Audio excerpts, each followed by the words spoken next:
agradecer aqui, mais uma vez, a oportunidade de poder estar ministrando a palavra do Senhor.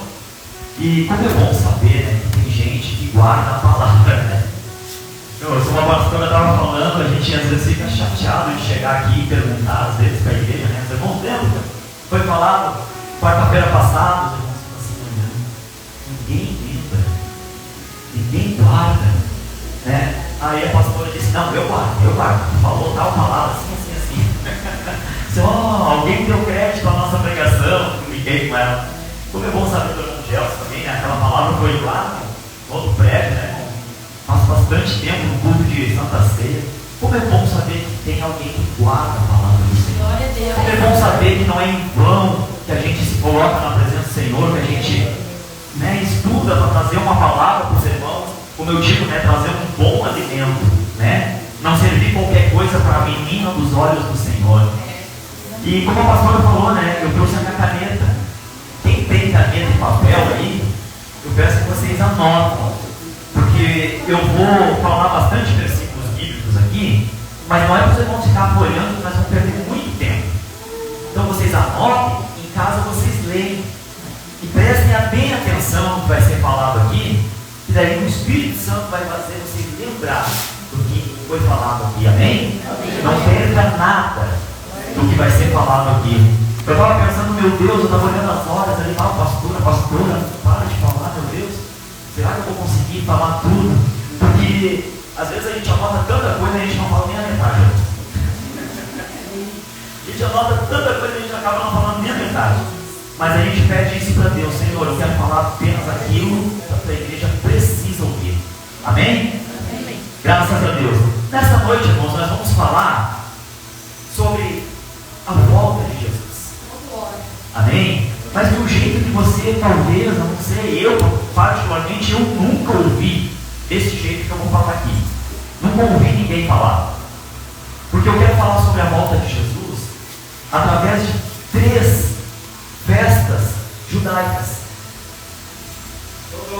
Eu quero falar sobre 3 principais festas judaicas e quero fazer o paralelo delas com o Novo e o Velho Testamento, para que você entenda a volta de Jesus. Amém? Amém. Para que todos nós possamos entender a volta de Jesus.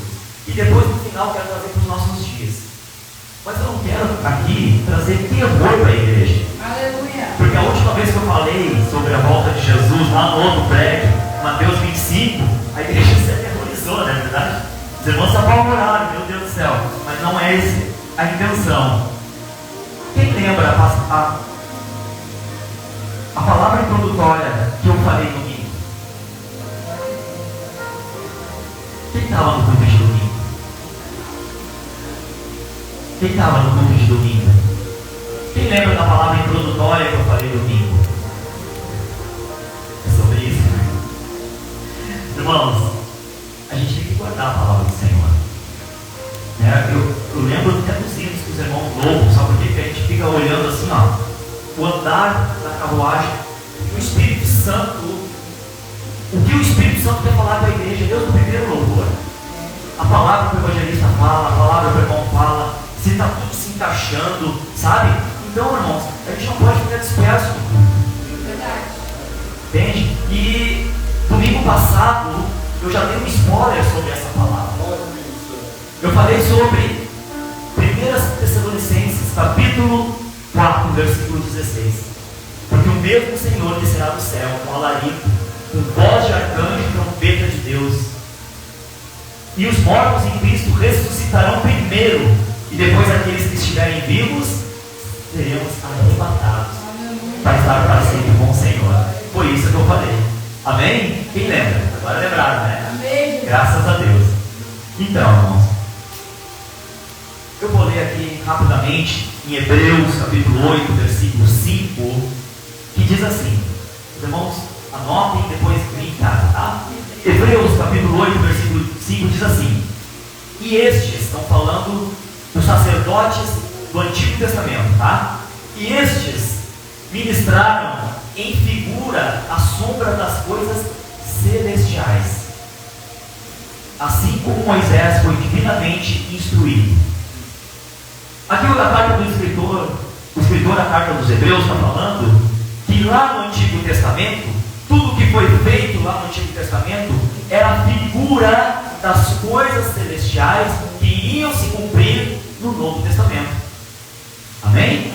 Então ele falou assim, ó, estes ministraram, estes que ele está falando, os sacerdotes, estes ministraram em figura e sombra das coisas celestiais. Então nós vamos ver aqui, como eu falei, né, 3 principais festas, que na última festa vai culminar na volta de Jesus. Então os irmãos vão entender. A primeira festa que eu quero falar é sobre uma festa que está chegando aí. Tem uma festa chegando aí. Os irmãos lembram qual é? A Páscoa. A Páscoa. Esta é uma das principais, ou a principal festa dos judeus. A Páscoa, que no hebraico quer dizer Pessah, passagem, a saída do povo do Egito.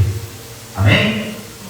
Isso está lá em Êxodo capítulo 12, quando Deus fala para o povo pegar um cordeiro. Deus fala para o povo pegar um cordeiro de 1 ano, tá? Um cordeirinho sem mácula, sem mancha, de 1 aninho, e guardar aquele cordeiro dentro de casa. Deus disse, olha, esse é o primeiro mês do ano. No 10º dia do mês, vocês pegam o cordeiro. E no 14º dia do mês, vocês vão matar o cordeiro. E vocês vão comer o cordeiro.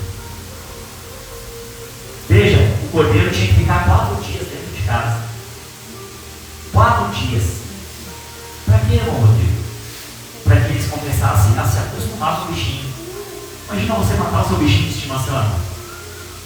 Para que eles pudessem se apegar no cordeiro. Vocês estão entendendo a mensagem? E Jesus é o cordeiro pascual. Amém? No Antigo Testamento, eles tinham que pegar esse cordeiro de 1 ano, matar o cordeiro, comer com a família, comer com ervas amargas, que simbolizava o tempo que eles ficaram no Egito, amargando a escravidão, tá? E isso se cumpre em Cristo, lá na cruz do Calvário. Jesus entra em Jerusalém 4 dias antes de ser morto, para que ele pudesse ser avaliado pelos sacerdotes. 4 dias antes, Jesus entra para se cumprir a profecia. Ele entra e bem no dia que o povo de Deus saiu do Egito, comemoraram a Páscoa, Jesus é morto. Então lá no Velho Testamento já estava prenunciando o que ia acontecer lá no Novo Testamento. E lá no Novo Testamento eles se ligaram: Jesus é o Cordeiro Pascual, o Cordeiro de Deus que tira o pecado do mundo. Amém? Então a gente tem que ver um paralelo entre o Velho Testamento e o Novo Testamento. E por isso que o escritor aos Hebreus disse: olha, eles ministraram lá atrás figuras, sombra daquilo que haveria de vir, que era Jesus. Então, a primeira festa, para que fique bem marcado, é a Páscoa. Quer dizer, passagem do povo de Deus do Egito para a Terra Santa. A nossa passagem do mundo para a salvação. Glória a Deus. Isso quer dizer Páscoa. Aleluia. Só que o seguinte, irmão, 50 dias depois da Páscoa vinha uma outra festa, que aí o povo já estava no deserto, já estava peregrinando. O povo já saiu do Egito na Páscoa. No dia da Páscoa que eles comeram o cordeiro, eles saíram do Egito e já estavam no deserto. 50 dias depois vem que Pentecostes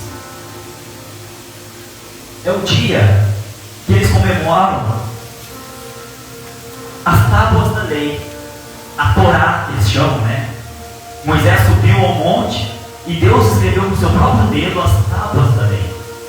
Só que esse dia também é chamado de colheita ou semanas, porque Deus disse assim, ó, vocês vão, quando vocês chegar lá na terra prometida, vocês vão plantar e vocês vão colher. E tudo aquilo que vocês colherem, nessa festa de Pentecostes, 50 dias após a Páscoa, nesta festa, vocês vão me trazer as primícias daquilo que vocês plantaram. E eu não sei se os irmãos vão lembrar que eu falei aqui uma vez que Deus não te dá nada, não te cobra nada antes de... Oi? Antes de te abençoar. Deus não te cobra dízimo, Deus não te cobra oferta, sem antes abrir as portas para você. Deus não te cobra nada antes de te abençoar. Então Deus disse assim, ó, quando vocês chegar lá, vocês vão plantar, vocês vão colher, depois que vocês colher, as primícias vocês trazem para mim, o resto é de vocês. Amém? Esta era a festa de Pentecostes. Tá? Eles faziam 7 semanas de festas. 7 vezes 7? 49. Com mais 50. Então, Pentecostes, 50 dias depois da Páscoa. Só que, e no Novo Testamento? O que aconteceu no dia de Pentecostes? Alguém lembra? No Novo Testamento, o que aconteceu no dia de Pentecostes? A descida do Espírito Santo. Se lá no velho foi a descida das tábuas da lei, no novo é a descida do Espírito Santo. Amém? Olha o paralelo aí das duas. No velho, Deus deu a lei, a Torá para o povo. No Novo Testamento, na nova aliança, Deus deu o Espírito Santo. Graças a Deus por isso. Jesus disse, eu vou para o Pai, mas não vos deixareis órfãos. Enviarei o Espírito Santo Consolador. Ele vos fará lembrar de tudo quanto eu tenho que falar. Amém? Então, meus irmãos, se você não está lembrando dos cultos, desculpe, você está sem o Espírito Santo. Porque é Ele que faz lembrar. Não é eu que estou dizendo, tá? É a palavra. Jesus disse, eu vou para o Pai, mas eu vou enviar o Espírito Santo. E Ele vos fará lembrar de tudo quanto eu tenho que falar. Amém? Mas tem uma terceira festa que me chama a atenção. Qual é a primeira festa?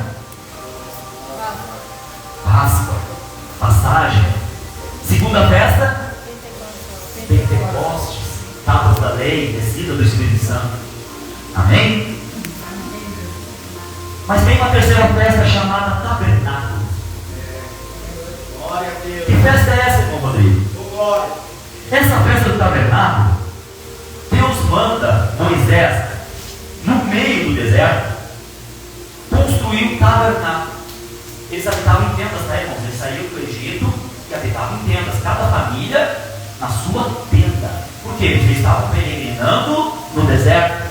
A Bíblia diz que a sombra que guiava eles, a nuvem que guiava eles no deserto, para que eles não tivessem calor no deserto, quando ela se movia, eles tinham que levantar acampamento e seguir a nuvem.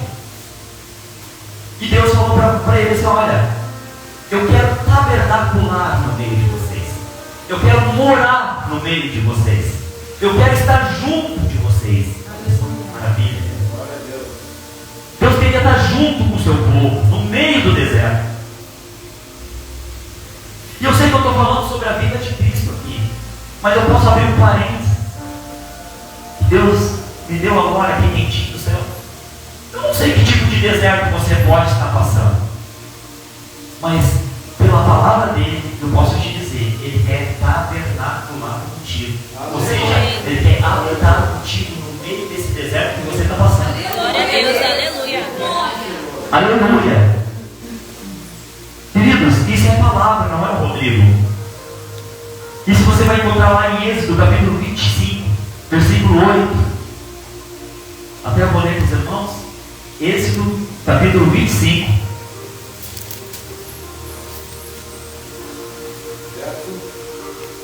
Oi.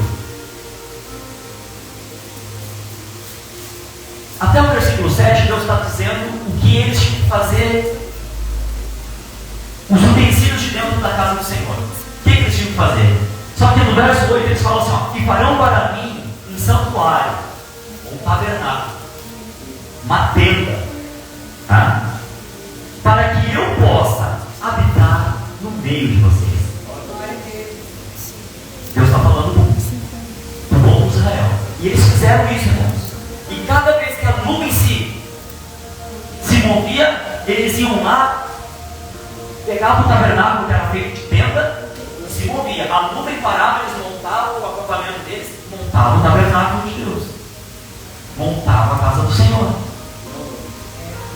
Aleluia. Só que é o seguinte, eles entraram na terra prometida. Veio a era dos juízes, veio a era dos reis, rei Saul primeiro, rei Davi segundo. Aí o rei Davi faz um palácio dentro para ele, e lá de cima do palácio dele ele olha para baixo e vê o tabernáculo do Senhor, e diz assim, mas como pode eu, réis mortais, habitar num palácio desse, enquanto o meu Senhor está habitando numa tenda? E ali ele teve a ideia de fazer o primeiro templo. Só que Deus falou para ele, tu não vai fazer esse templo para mim. Quem vai fazer vai ser o Salomão, meu filho, porque tem sangue nas tuas mãos. Então Salomão vem e faz o primeiro templo. Alguns anos mais tarde vem a Babilônia e destrói esse templo. Leva o povo cativo, como nós já temos pregado muitas vezes aqui, o evangelista também já pregou. Destrói esse templo. 70 anos se passaram, eles voltam para Jerusalém, constroem um outro templo, o segundo templo, que foi o templo que Jesus foi apresentado. 70 anos depois de Cristo, volta, destrói o segundo templo.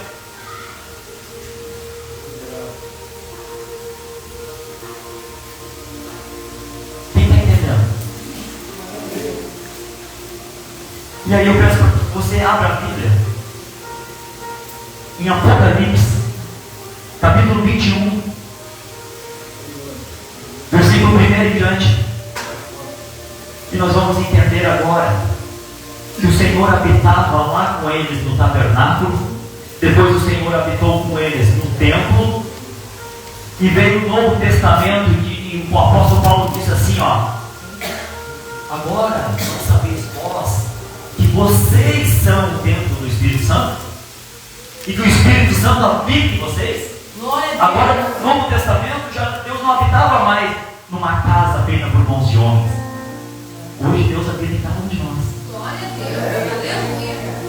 Ele tabernaculou por nós lá, com eles lá, evangelista. Mas hoje ele tabernaculou dentro da gente. Ele mora dentro da gente.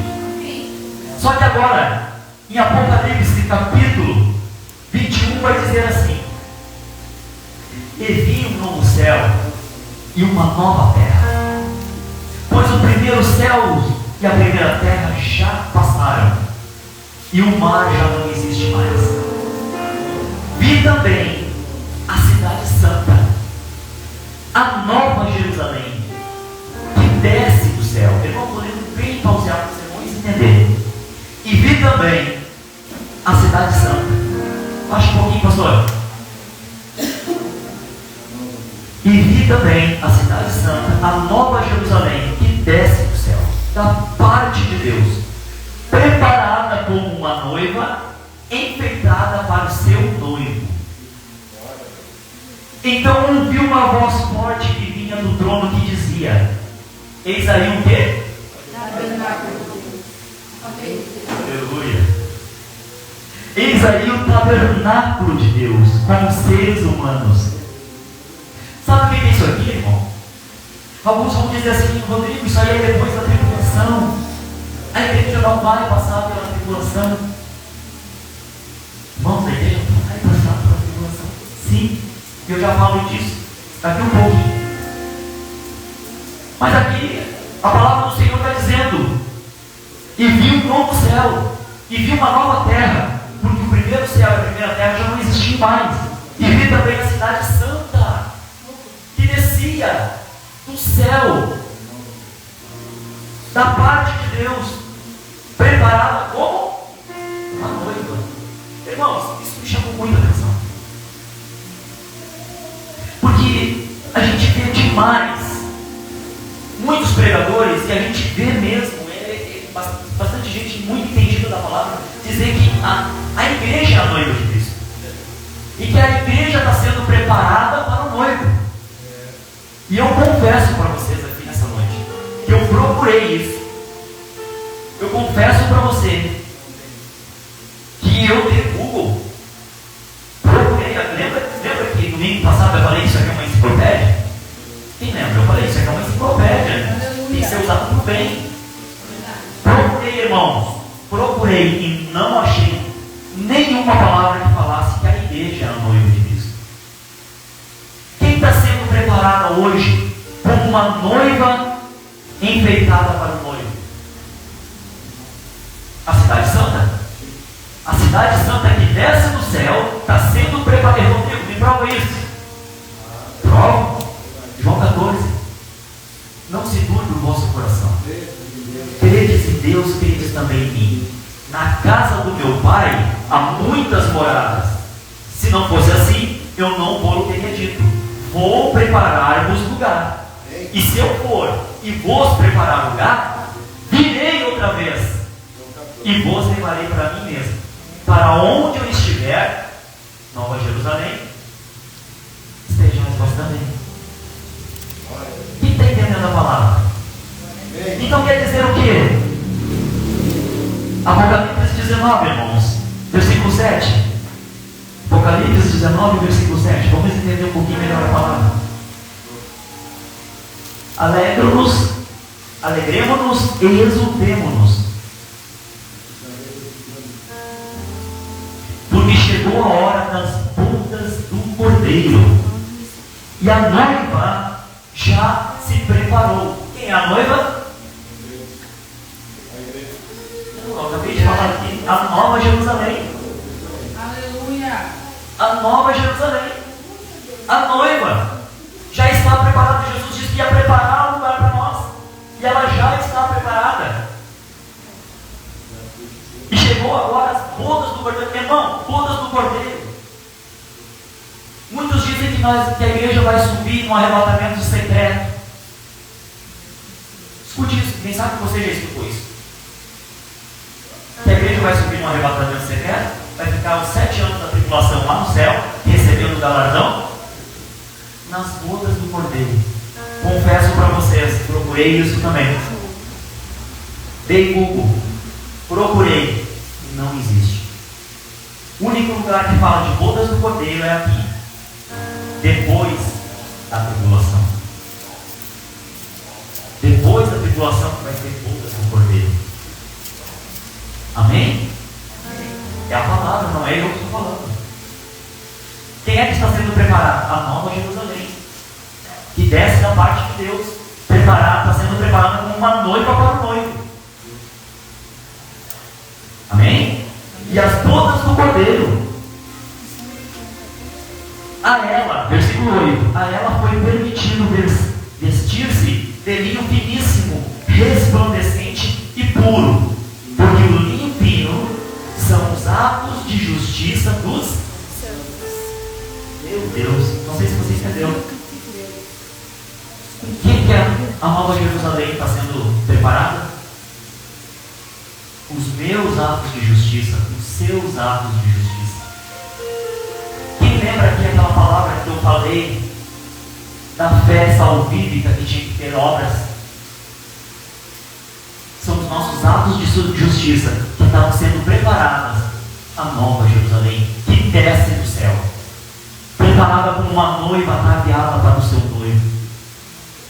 E isso é depois da tribulação. Tá, irmão Rodrigo, mas o que o irmão quer dizer com isso? Vamos lá. Vamos mexer no vespeiro agora. Queridos, Jesus vai vir. A palavra do Senhor, abra comigo, por favor, porque eu não gosto de falar e não mostrar, né? 2 Tessalonicenses capítulo 2. 2 Tessalonicenses capítulo 2, versículo 1, 2 e 3. 2 Tessalonicenses 2, 1, 2 e 3. Eu não posso, eu tenho que ser corrido. Diz assim a palavra do Senhor: irmãos, no que diz respeito à vinda do nosso Senhor Jesus Cristo e a nossa reunião com Ele, que vocês não se deixem mover facilmente seu modo de pensar, nem fiquem perturbados, quer por espírito, quer por palavras. Olha o que o apóstolo Paulo está falando dos irmãos de Tessalônica. Não fiquem perturbados, quer por espírito, quer por palavras, quer por cartas, como se procedesse de nós, como se fosse nós que estivesse falando, dando a entender que o dia do Senhor já veio. Versículo 3: ninguém de modo nenhum os engane, porque isto não acontecerá. O que não vai acontecer, irmãos? O que não vai acontecer? Nós estamos lendo a Bíblia juntos. Nós precisamos saber interpretar a palavra do Senhor. O que não vai acontecer? O apóstolo Paulo está dizendo aqui, ó: ninguém de modo nenhum vos engane, porque isso não acontecerá. O que não vai acontecer? Volta lá no versículo 1. Irmãos, no que diz respeito à vinda do Senhor, a vinda do Senhor Jesus Cristo e a nossa reunião com Ele, então é isso que ele está falando. Isso não vai acontecer. Isso não vai acontecer sem que primeiro venha a apostasia e seja revelado o homem da iniquidade, o filho da perdição. Não é eu que estou falando, irmãos. O anticristo. Então a vida do Senhor não vai acontecer sem antes que venha a apostasia. O que é a apostasia, irmãos? O que é a apostasia? Meu Deus. Muitos se apostatarão da fé. O amor de muitos esfriando. E eu louvo a Deus que a Bíblia fala amor de muitos, não é de todos, né? Graças a Deus que o amor de vocês não esfriou. Vocês estão aqui. Amém? Aleluia. O amor de muitos vão esfriar. Muitos vão apostatar. E sabe o que mais me indigna? É ver gente dizendo: Jesus está voltando, vai haver um grande avivamento. Eu não vi isso na Bíblia. A Bíblia está dizendo que vai ter uma grande apostasia. Não vai ter avivamento nenhum. A Bíblia está dizendo aqui, irmãos: ninguém de modo nenhum os engane, porque isso não vai acontecer sem que primeiro venha a apostasia. Muitos deixando da fé. E muitos estão dizendo assim, ó: Jesus está voltando, vai ter um grande avivamento antes da vinda de Jesus. Irmãos, é muito legal a gente só falar. Eu quero ver provar. É muito simples eu chegar aqui e falar alguma coisa sem mostrar na palavra, sem ler a palavra. Aleluia. E a igreja da imagem está de parabéns. A igreja da imagem está de parabéns. Sabe por quê, irmãos? Porque nós estamos tendo esses ensinos aqui, ó, que ninguém nos falou antes. Todo mundo dizia que a igreja, tem até um louvor, né? A igreja é preparada para o noivo, né? Não é a igreja. E todo mundo falando que antes de Cristo voltar vai haver um grande avivamento. Não vai haver avivamento, vai haver apostasia. Muitos deixando da fé, dando os ouvidos para espíritos enganadores e doutrinas de demônios. É isso que a palavra fala. Aí depois vem o que depois disso, irmãos? Versículo 3: primeiro vem a apostasia e seja revelado. Quem vai ter que ser revelado? Vocês estão com a Bíblia aberta aí? Quem é que vai ser revelado? O homem da iniquidade, o anticristo. Ai, meu Deus do céu, mas sempre me ensinaram que a igreja ia subir antes que o anticristo viesse. Eu também, irmãos, passei 30 anos achando isso. 30 anos, estudei sobre isso. 3 anos, estudei sobre isso. 30 anos de EBD, Escola Bíblica Dominical. E eu nunca achei na Bíblia o que eu estou falando para vocês de bodas do Cordeiro, 7 anos no céu. Não achei. Aí vocês vão dizer assim, mas Rodrigo, lá no Mateus capítulo 25 fala sobre a boda do Cordeiro. Mas não é essa boda do Cordeiro que está falando aqui. Lá está falando, sabe do quê? De separação. Deus está separando os bons e os maus. Se você ler todo o capítulo 25, Deus está separando o certo bom do certo ruim. Aleluia. Deus está separando o joio do trigo. Deus está separando as loucas das prudentes. E se você ler um negrito antes, o último negrito, no capítulo 24 de Mateus, também a mesma coisa. Termina o capítulo 24 de Mateus, Deus fazendo essa separação, e o próprio capítulo 25 de Mateus, Deus fazendo essa separação. Eu não sei de onde as pessoas tiraram isso. Que aquilo que está escrito ali em Mateus 25, o noivo é Jesus e a noiva é a igreja. Tá, mas e aí quem? Se o noivo é Jesus e a noiva é a igreja, quem são as damas de honra? Sabe, tem muita gente fazendo confusão com isso, irmãos. E o Espírito Santo diz assim, fala para a minha igreja. Assim, Senhor, não, mas isso é complicado demais. Isso tem tempo para falar. Só que eu venho postergando já faz 2 mensagens. 2 mensagens eu venho postergando essa mensagem. Só que Deus falou, o pastor falou, ó, semana que vem é contigo. Aí eu pensei, semana que vem, Você tinha a mensagem que Deus tinha colocado no meu coração há tempo atrás. Viu? Tem tempo para todas as coisas. Amém? Graças a Deus. Mas vamos lá, vou correr um pouquinho mais aqui para que os irmãos entendam. O que nós aprendemos? Nós aprendemos que lá em Apocalipse capítulo 3, versículo 10, que diz assim. O que diz lá? Apocalipse capítulo 3, versículo 10. Bem rapidinho, irmãos. Porque você guardou a palavra da minha perseverança. Por isso eu também te guardarei da prova que haverá sobre mim, da aprovação que há de vir sobre todo o mundo, para vos provar os que habitam sobre a terra. Então eles falavam para nós assim, porque você guardou a palavra de Deus, Deus também vai te guardar da provação, da tribulação. Eles estão falando da tribulação. Aí, os grandes teólogos, eu já vi muitos debates sobre isso aqui, eles se pegam nesse versículo aqui, nessa preposição. Porque guardaste a palavra da minha perseverança, por isso eu também te guardarei da hora, não na hora. E eles se pegam nisso. Ah, mas a palavra de Deus está dizendo, Deus vai nos guardar da hora da aprovação, não na hora da aprovação. Só que daí eu acho legal assim, ó. Vamos lá.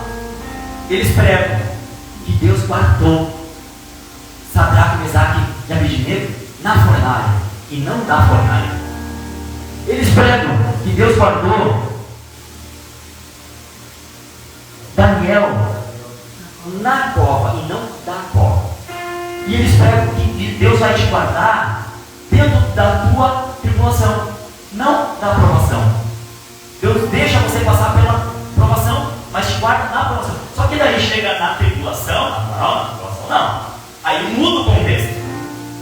Aí eles botam assim, ó, não, porque guardar essa palavra da minha perseverança, eu também te guardarei da hora da provação. Eu digo, meu Deus, o pior que está escrito isso mesmo. Está ali, é só ver. Os caras estão certos. Mas como assim? Aí, irmãos, eu fui, como eu disse que isso aqui, ó, não serve só para ver Facebook, né, e Instagram, essas coisas, tá? Eu fui atrás, puxei do grego. Vamos ver o que me diz. Por que no grego, irmãos? Porque a Bíblia no Novo Testamento foi escrita no grego. A Bíblia no Velho Testamento foi escrita no hebraico. E ali dá palavras por palavras. E eu botei Apocalipse capítulo 3, versículo 10, no grego. E cada palavra que tem ali, do lado tem no grego azulzinho. Tu clica ali. Sabe o que está escrito nessa preposição da? ela é a palavra eka, é um eka, tá? Que quer dizer dentre ou meio. Agora eu volto no versículo e lê de novo. Porque guardar a sua palavra na minha perseverança, eu também te guardarei dentre a tribulação. Está vendo aí a confusão? Eu te guardarei dentre. Assim como foi lá com Sadraque, Mesaque e Abednego, assim como foi lá com Daniel, assim como foi no povo do Egito. Deus não precisou tirar o povo do Egito para mandar as pragas. Deus mandou as pragas no Egito e livrou o povo no Egito. Então por isso, irmãos, eu estou aqui te dizendo, a igreja vai passar pela tribulação, mas Deus vai te guardar dentro da tribulação. Glória a Deus, aleluia. Aleluia. Não se desespere. Aleluia. E eu estava tendo esse assunto com as minhas filhas lá em casa. E eu estava dizendo, olha, o inimigo vai perseguir o povo de Deus. Jesus disse, por amor a mim, muitos de nós vão ser presos, ou vão ser mortos, ou vão ser perseguidos. Mas se tu vê o Pai ser morto na tua frente, tu não nega Jesus. Tu não nega Jesus. Por quê? Porque só é um momento. Daqui a pouquinho nós vamos estar ali se abraçando com ele. E sabe o que ela falou para mim? Me emocionou muito, porque eu não sabia que ela tinha esse entendimento. Ela disse, eu sei, pai, é só um momento que nós vamos sofrer. É só um momento. Eu digo, mas olha, se pegar com a irmãzinha e ela começar a gritar e chorar, tu não te desespera também. Tu não nega Jesus.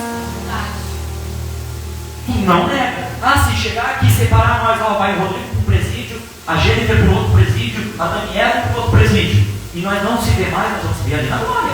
Mas tu não nega Jesus. E ela falou para mim, pai, eu sei, só vai ser por um momento. Oh, glória. Irmãos, se preparem. Por que eu estou trazendo essa palavra? Porque está chegando esse dia. Está chegando esse dia. Como é que eu sei? Porque a palavra do Senhor diz que como uma mulher para dar a luz, né, com dores de parto, de 10 em 10 minutos, de 5 em 5, de 3 em 3, de 2 em 2, até que ela dá a luz, né, assim também será a vida do Senhor Jesus Cristo. Essas coisas, guerras, rumores de guerra sempre existiu, irmãos. Sempre existiu. Só que nunca como agora. Terremotos sempre existiu, mas nunca como agora. Verdade. Irmãos, eu não sei se vocês estão ligados, mas a ONU já está quase declarando guerra com a Rússia. E vocês sabem o que isso significa? Fim do mundo. Os dois têm armas nucleares. Mas se eles chegarem a se enfrentar, sabe o que vai acontecer? Vai chegar o anticristo e vai dizer assim, ô gurizada, vamos parar com isso aí, vamos ficar amiguinho aí, e vai acontecer aquilo que Jesus disse assim, quando falar de paz, cuida, que aí vai vir uma repentina destruição. Meu Deus. O cara que conseguir fazer paz no mundo, que está hoje, a outra quase fazendo guerra com a Rússia, esse cara pode ter certeza que é o anticristo. O cara que conseguir fazer Israel assinar acordo de paz com os palestinos, esse cara é o anticristo. Aí você vai perguntar para mim assim, Rodrigo, tudo bem. Então, tu está dizendo para mim que Jesus vai vir no final da grande tribulação. E quando acontecer isso que está escrito aqui em 2 Tessalonicenses, capítulo 2, quando o filho da perdição se manifestar, e a gente saber quem é ele, é só contar 7 anos que Jesus vai vir. E Jesus disse que ninguém sabe o dia e a hora, então está errado. Só que daí eu te convido a você ler em casa, vamos ler aqui agora, ou podemos até ler aqui, eu vou ler e vocês peguem uma calculadora, por favor. Daniel capítulo 12. Jesus disse que esse dia e hora ninguém sabe, nem os anjos do céu, nem o Filho do Homem, mas unicamente o Pai. Tá? Então quer dizer, quando se manifestar o anticristo, era só contar 7 anos, vai ter 7 anos de tribulação. Pronto, Jesus não está voltando. Mas não, vamos lá. Daniel capítulo 12. Daniel capítulo 12, versículo 11. Diz assim a palavra do Senhor: depois do tempo do sacrifício, escute bem, nós falamos aqui sobre o tabernáculo, não falamos? Falamos sobre o templo, não falamos? Quando o anticristo aparecer, ele vai firmar paz por Israel. Por favor, olhem para Israel. Israel é a videira de Deus. Olhem o que está acontecendo lá. Por enquanto eles estão em guerra. Quando parar a guerra e firmar a paz, aí vocês vão conhecer o anticristo. Só que nesse meio tempo eles vão ter que construir rapidamente o terceiro templo, que já está tudo pré-montado. É só chegar e falar. Por que não aconteceu ainda? Porque lá no lugar do templo, onde estavam os outros templos, está o domo da rocha. Do islamismo. E aquilo ali é uma guerra, não tira. Só que ele vai conseguir tirar aquilo ali para que seja o terceiro templo feito ali. E aí você vai entender esse versículo agora. Porque daí vai voltar o sacrifício. Eles vão voltar o que eles faziam lá no Antigo Testamento. Como se Jesus já não tivesse voltado. Escute bem. Depois do tempo em que o sacrifício diário for tirado, os irmãos estão entendendo? 7 anos de tribulação, 3 anos e meio vai firmar a paz. E nesses 3 anos e meio eles vão fazer o terceiro tempo. Quando eles fizerem o terceiro tempo, nos 3 anos e meio para frente, eles vão cortar a relação de paz. E vai acontecer isso aqui, ó. Vão parar o sacrifício. E daí o anticristo vai entrar no templo e vai profanar o templo. Como eu não sei, mas ele vai profanar o templo. E os judeus vão dizer assim, ó, não é esse aí. Não é esse Cristo que nós estávamos esperando. Bendito é aquele que vem no nome do Senhor. Amém? Então, quando vai acontecer isso aqui, ó, depois do tempo em que o sacrifício diário for tirado e a abominação da desolação for estabelecida, ou seja, ele vai profanar o templo, esse templo que ainda vai ser construído, haverá ainda 1290 dias. Quem tem calculador aí? Pastor? Calculadora. 1290 dias. Diz mais: bem-aventurado o que espera a chegada até 1335 dias. Aí você pega 1335 dias menos 1290 dias, vai dar um delayzinho de 45 dias. Aí se cumpre a palavra do Senhor Jesus Cristo que diz: ninguém sabe o dia e nem a hora. Quem está entendendo? Quem entendeu? Aqueles que falam que... Aqueles que estão falando que Jesus vai vir antes, diz assim, ó, não, se Jesus vai vir depois, quando o anticristo aparecer, só vão dar 7 dias, 7 anos. É fácil, mas eles não leram essa palavra. E tem um delay de 45 dias aqui. Então, ninguém sabe o dia e nem a hora. A gente tem um spoiler, mas a gente não sabe como vai ser. Amém? Amém. Aleluia. Eu quero que a igreja de Marte conheça tudo isso. Eu sei que é muita coisa para falar em tão pouco tempo. É muita informação. Mas eu quero dizer para você, aconteça o que acontecer daqui para frente, irmãos, se agarre com Cristo. Irmãos, o pastor pregou uma palavra que uma vez eu preguei lá no outro prédio, que nós falávamos, o tema da mensagem era desapego. Não é OLX, mas a gente tem que se desapegar. Amém? Amém. Desapego. O que quer dizer isso, irmãos? Nós vivemos num tempo de Marte. Nós temos que ter espírito de Marte. O que é Marte? O que é espírito de Marte? Morrer por uma causa, morrer pela fé. A gente não pode estar apegado a nada, irmãos. A nada. Cristão que é cristão raiz hoje, por esta palavra que está sendo pregada hoje, você não pode se apegar a nada. Você não pode se apegar no seu filho. Ah, mas é meu filho, é minha filha. Bom, só lamento. Se você quer ser salvo, vai ser aí que o inimigo vai te pegar. Ele vai pegar o teu filho, e aí? Vai pegar? É forte a palavra, né, irmão? Eu sei que é forte, mas sabe qual é a palavra mais forte que nós vamos ouvir? Naquele dia, apartai-vos de mim, eu não te conheço. Porque tu me negou na frente dos homens, eu também te negarei na frente do meu Pai. Essa é a palavra forte. Essa palavra que eu estou falando aqui é uma palavra de advertência. Desapega, irmão. Desapega. Mas eu amo meu marido, eu amo a minha esposa, eu amo meu pai, eu amo a minha mãe, eu amo meu filho. Irmão, desapega. O inimigo pode usar isso aí contra você. E a igreja vai passar sim pela tribulação. E aí vai ser a peneira para saber quem é e quem não é. Quem é trigo, quem é joio. Se a palavra do Senhor já está dizendo que antes da tribulação haverá um esfriamento espiritual, imagina na tribulação, irmão. Tu imagina na tribulação que os crentes vão ser perseguidos, que nós não vamos ter mais essa oportunidade de nos reunirmos aqui e falar abertamente do que nós estamos falando nessa noite. Só que eu dou graças a Deus que hoje nós temos a oportunidade de ouvir. E aquele que tem ouvidos, ouça o que o Espírito diz a ele. Amém? Se põe de pé.